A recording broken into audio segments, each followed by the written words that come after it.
Pagpapatuloy ng kwento, si Shuang ay masayang-masaya at dali-daling kinuha ang kanyang telepono. Sandali, kuya, ngunit sa takot ay nakalimutan niya. Ngayon ang pagwawasiwas ng gintong dragon ay medyo may pagkatalo, mas mabuti pang maghintay ng kaunti hanggang sa nakatakdang oras, ang tagumpay ay magdedouble ng puntos. Tinitingnan ni Su Xiao ang kanyang phone screen at ngumiwi ng tusong ngiti. Pagkatapos ay sinabi niya, hindi ba ikaw ang baguhan na pinaalis ni Chacha kanina? Ang mga baguhan ay baguhan pa rin, kung hindi mo naiintindihan ang mga patakaran ng PK, mauuwi ka sa pagkatalo. Habang nagsasalita pa sila, hindi niya iyon pinansin. Patuloy niyang iwiniwisik ang gintong dragon na ngayon ay nadami na ng 320. Ang mga nanunuya at nanlalait kanina ay ngayon ay takot na at ang mga gintong dragon ay patuloy na bumubuhos. Umabot sa nakakapangilabot na 1,600 ang bilang ng gintong dragon at labis siyang nasiyahan dahil ang mga nagsasalita ng masama tungkol sa kanya ay napatahimik na niya. Wala na sa mood si Su Xiao, nanginginig siya, nginig ang buong katawan, ngumiwi, at nakatitig sa phone screen. Itigil na, nanunood ako ng live stream ni Chacha na ng 3 taon, at gumastos lamang ng 3 milyong yuan na barya, ngunit nakakagulat siya. Ginawa niya ang lahat ng iyon at siya'y napatingin sa nakakatakot na bilang ng gintong dragon. Bumagsak si Chacha sa kanyang upuan, nanginginig ang buong katawan, 1,600 gintong dragon, kabuuang 24 na milyong yuan. Sa kabilang panig, si Chacha ay nawalan na ng pag-asa habang si Shuang sa kabilang panig ay labis na masaya. Salamat, poor brother. Salamat sa gintong dragon ni brother, I love you. Bumalik si Shuang sa kanyang momentum. Chacha, kapatid, bakit ka pa nakaupo dyan? Basa na ba ang pantalon mo? Kung basa na, tumayo ka na at tanggapin ang parusa. Malalaking galaw, yumuko at umikot, horse stance, tumalon lahat ng ito sa isang routine. Narinig iyon ni Chacha at ngumiti, pagkatapos ay sumunod sa mga patakaran. For brother, mali ako, hindi ko dapat ikaw pinatalsik kanina. Ang mga curve ni Chacha ay labis na iinis. Kung hindi lang dahil sa suction, akin sana ang 1,600 gintong dragon na iyon. Sa puntong ito, siya na ang hari sa PK battle na ito. Naabot na niya ang Emperor level at may 4 lang na tao sa Emperor level. Talagang mayabang, karapat-dapat maging Emperor. Dapat sabihin na siya'y karapat-rapat. Pagkatapos maanunsyo ang resulta, lahat ng nanunood ng live stream ay nagbigay ng pagbati. Congratulations, Shuanger! Panalo tayo! Inilagay ni Shuanger ang kanyang kamay sa dibdib at kumurap bilang pasasalamat. Salamat kay poor brother. Salamat sa tulong mo na nanalo ako sa hamon na ito. Salamat! Nakahiga si Linzin nanunood nang biglang may tumawag. Ano ito? Sa loob ng live stream account na hinahangaan mo, may nag-comment na fan na nagsabing ang lahat ay nakakuha ng perpektong marka na 99. Tunay nga itong matagumpay na laban. Nagpadala ng mensahe si Wang Jin kay Linzin, taos puso akong humihingi ng paumanhin sa iyo, ngayon lang talaga ako nabubulag sa aking pangungutya sa iyo. Pwede ba tayong maging magkaibigan? May kapatid ka bang lalaki? Nagpadala rin ng mensahe si Shuanger, brother, tunay na salamat. Hindi ko alam kung paano ako makakabawi sa iyo ng tama. Pwede ba tayong magpalitan ng WeChat? Ang numero ko ay 152 4x. Hindi lamang ang dalawang mensahe na iyon, pati na rin si Cao ay nagpadala, Brother Chen, kanina handa na akong palayasin si Su sa kwarto, ngunit hindi inaasahan na siya ang unang umalis. Pwede mo ba akong patawarin, please? Pagkatapos ng kanyang talon, si Cao ay humiga sa sopa, pinagpapawisan. Brother, ayon sa mga dokumento, ikaw ay nasa Seoul, isang kamangha-manghang pagkakataon. Sa mga susunod na araw, nagkataon na pupunta rin ako sa Seoul upang kumuha ng ilang litrato. Pwede ba kitang imbitahin sa hapunan upang bumawi sa aking pagkakamali? Hindi mahalaga ang resulta ng PK, base sa hitsura at pangangatawan, mas maganda ako kaysa kay Shuanger sa lahat ng aspeto. Nang makita ni Linzin ang mensahe, kinamot niya ang kanyang ulo at ngumiti, sige. Medyo malungkot si Linzin dahil hindi sapat ang natapos na money mission. Nang makita ang iyong mensahe, masayang hinalikan ni Cao ang screen ng telepono, kaya't magkita tayo, brother, sa mga susunod na araw. Aasahan ko iyon. Dumating na ang umaga at nagising si Lin Xin matapos ang mahabang at mapayapang gabi, sabay unat at hikab ng malalim.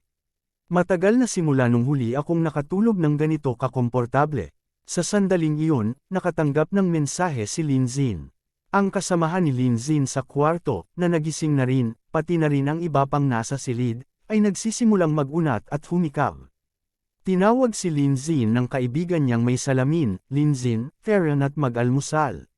Lumingon si Lin Xin at tiningnan silang lahat bago tumanggi, mauna na kayo, may magdadala ng almusal para sa akin. Nang marinig ito, sobrang nagulat at hindi makapaniwala ang tatlo kasamahan ni Lin Xin sa kwarto. Bumangon si Lin Xin para magbihis at ang ngiti sa labi ay hindi nawawala. Nagbulungan ang tatlo kaibigan ni Lin Xin, nagsasalita na siya nang wala sa oras, sinasabi nila na iniwan siya ni Liu Cheng kahapon, pero tignan mo ang relaxed niyang mukha, parang wala lang nangyari. Paano walang nangyari? 3 taon niya siyang hinabol. Imbitahan natin siya mamaya para mag-inuman, pagkatapos ng ilang inumin, baka mailabas niya lahat ng sama ng loob. Dapat sapat na iyon. Tila hindi lang basta mapanirang usapan ng tatlong ito na nagta-target kay Lin Xin. Sa labas ng dormitoryo ng mga babae, nagtipon-tipon ang isang grupo ng mga tao na nakaitim. Ang mga lalaking ito, sa kabila ng kanilang presensya, ay naroon lahat para magdala ng almusal kina Yaxi at Liu Cheng, na tunay na mga diyosa ng paaralan. Pero sino ang mag-aakalang ang mga diyosang ito ay nasa kamay na ni Lin Xin ngayon? Kayo rin ba ay nagdala ng almusal? Oo, ibigay mo kay Liu Cheng at ibibigay ko naman ang sa akin kay Luo Yaxi. Coincidentally, lahat ay nakakita ng Weibo post ni Liu Cheng kagabi. Ngayon na siya ay single na, ito ang kanyang pinakamaselan na panahon. Kung mabibigyan ko siya ng mainit na yakap. Ngayon, ang dalawang babaeng ito ay patuloy na nagpo-post ng mga update sa gabi, na nagdudulot ng kawalan ng kapayapaan sa puso ng maraming kalalakihan sa paaralan. Sinabi ni Liu Cheng, bukas ay simula ng bagong buhay, column sa nakaraan ng walang alinlangan. Biglaang nagkomento si Yaxi, sa paglingon lumalabas na ang matagal mong hinahanap ay nasa likuran mo lamang. Maliwanag na ang tinutukoy ng mga post na ito ay si Cheng Cheng, Wang Jin, ang tila walang saysay na lalaki na patuloy na nagdadala ng pagkain. Senior Wang Jin, ang lalaking ito, sa kabila ng kanyang hamak na estado, ay naglalakas loob na ikumpara ang sarili kay Lin Xin. Alam mo ba ang pagkakaiba ng karaniwang tao at ng mga simp? Tignan mo ang mga ginagawa ni Lin Xin, wala siyang kinabukasan. Ang gagaw na ito ay hayagang sinisira ang reputasyon ni Lin Xin. Nag-umpisa ang usapan, sino si Lin Xin? Siya ang simp na hinabol si Liu Cheng ng 3 taon. Kahit si Senior Wang Jin, hindi lang siya ang nagdadala ng almusal kay Luo Yaxi. Itinaas ng gagaw ang kahon ng pagkain sa kanyang kamay, ipinapakita ang sarili bilang mayaman para humanga ang mga tao sa paligid niya. Ito ang almusal na binili mula sa isang French restaurant, Sweet Macaron Pastries na nagkakahalaga ng 1,600 Chinese yuan. Para sa bawat tao, ito'y almusal lang, hindi naman ganoon kaseryoso. Itong si Wang Jin ay nagtuturo tungkol sa teorya ng pakikipag-date. Kailangan mo ng pera. Gastos ng kaunting pera araw-araw, kung bibigyan mo siya ng 1 taon, marirealize niyang ikaw ay magandang partido. Gastos ng ilang daang piso bawat araw, at sa loob ng 1 linggo makukuha mo na siya. Parang sang-ayon ang mga tanga sa pananaw ni Wang Jin, may 1 taong malakas na nagsalita, pababa na sila dyan. Ang dalawang magagandang babae ay bumaba ng magkasama, tumatawa at nagbibiroan, nagpapakita ng malambing na pagkakaibigan. Ang eksenang ito ay tunay na kaakit-akit. Ang grupo ng mga estudyanteng lalaki sa ibaba ay napatulala, wow, ang gaganda nila. Cheng Cheng, binilhan kita ng almusal. Yaxi, akin din para sayo. Mas lalo kang gumaganda ngayon. Ito ay almusal na binili ko, may kasamang matatamis na macaron mula sa isang French na restaurant sa kabilang kanto. Tumanggi si Cheng Cheng sa pagkain na iniaalok ng mga estudyanteng lalaki. Salamat, nag-order na ako ng pagkain. Tinanggap ito ni Yaxi, salamat, habang kinukuha ang pagkain mula kay Wang Jin. Napatingin si Yaxi sa ibang direksyon.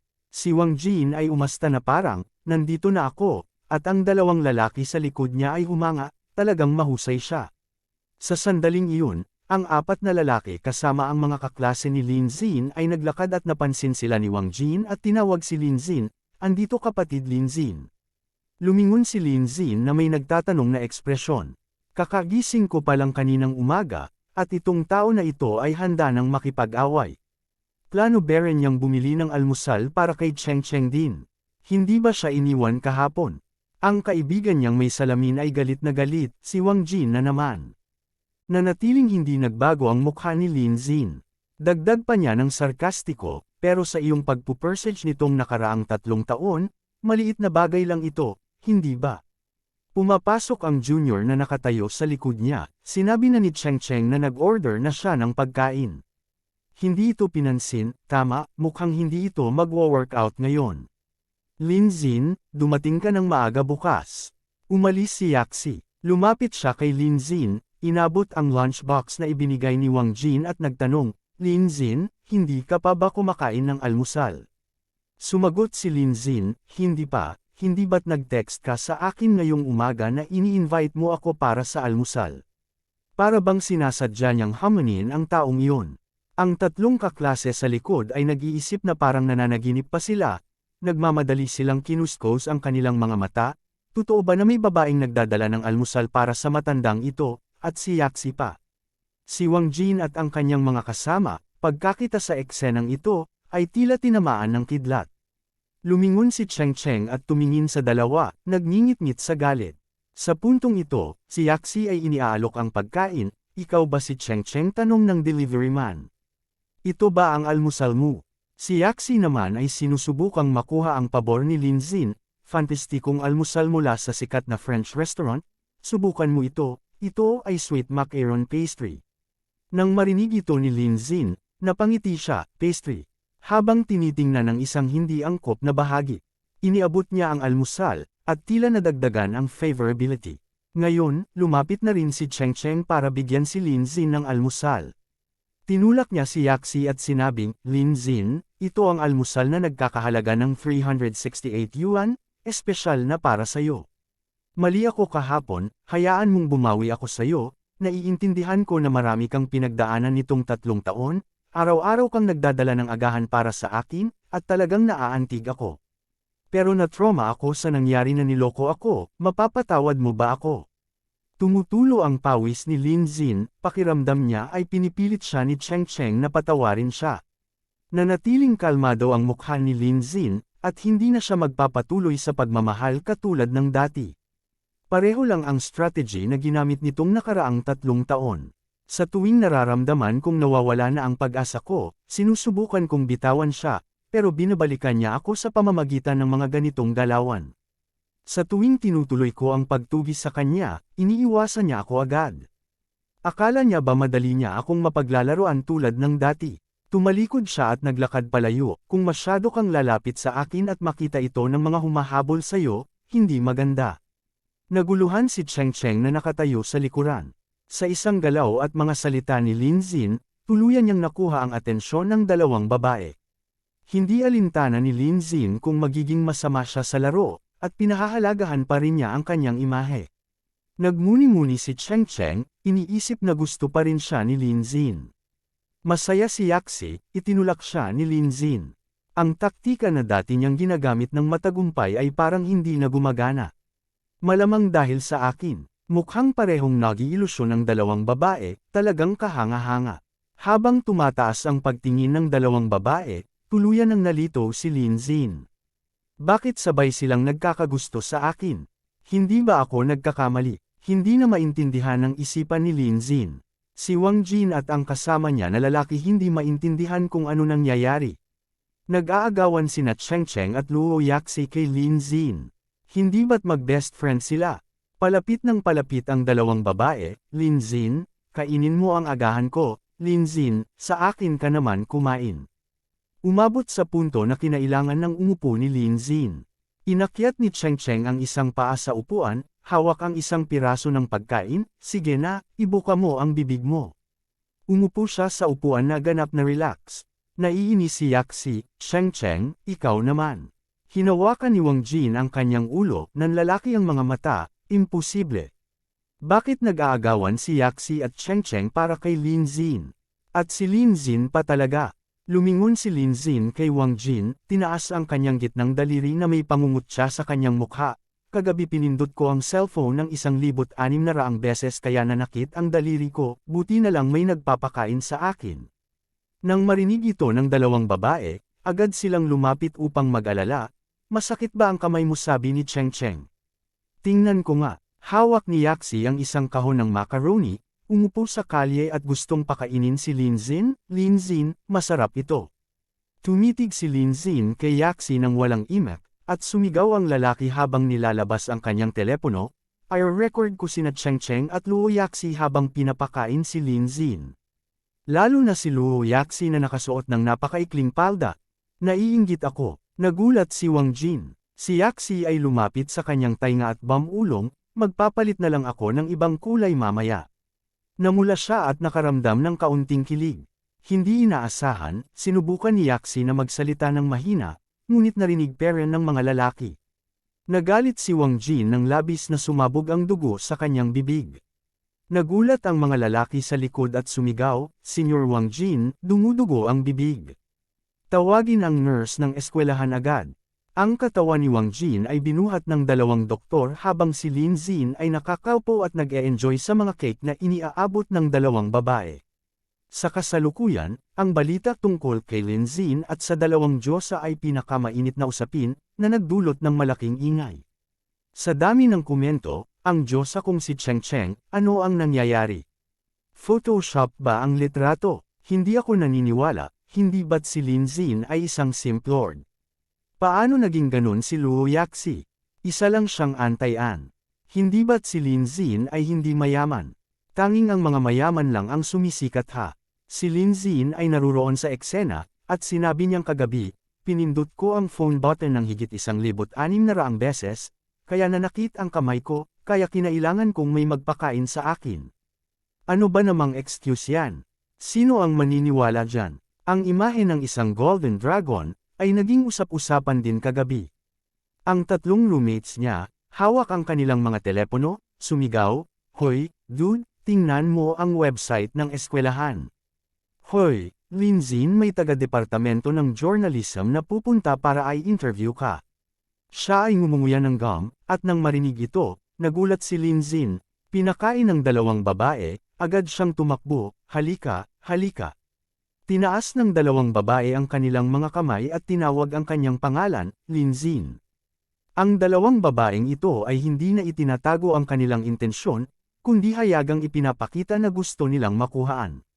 Si Lin Zin ay orihinal na isang mayamang lalaki na likas na mahiyain at hindi mahilig magyabang. Ngunit dahil lumikha siya ng napakalaking balita, na nairita siya.